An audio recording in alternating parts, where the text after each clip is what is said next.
In today's video, I'm going to teach you how to make neumorphic UI buttons in Figma. Neumorphism is that soft, tactile look where elements appear gently raised or pressed into the surface. It's perfect for subtle, modern interfaces, and Figma makes it easy once you know where to look. Start by opening the Figma website and signing in. From your files, open the design where you want to place your button. Make sure you're inside the correct frame so the button lives in the right layout context. Next, open the Actions menu in Figma and move into the Plugins section. In the search, type Neumorphism. When you see the Neumorphism plugin, click it, then click Run to open its panel. This is where you'll fine-tune the lighting and shadows that create the signature soft effect. Now draw a shape in your frame to serve as the button. A rounded rectangle works great. Keep the corner radius moderate so it reads as friendly and tactile.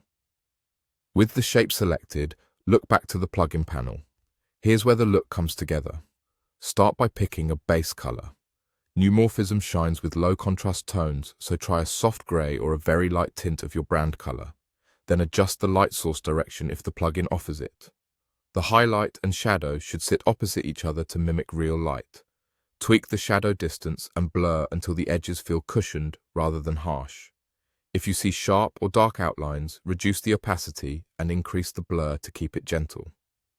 Experiment with the intensity of the inner and outer shadows.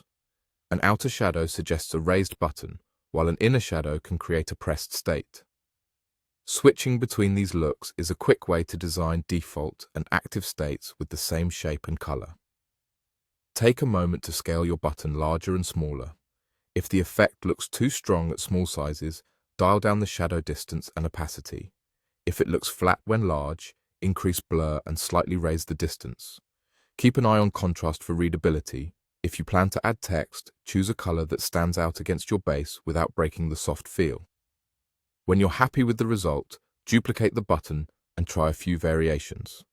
Subtle changes in color and light direction can give you a full set of cohesive controls.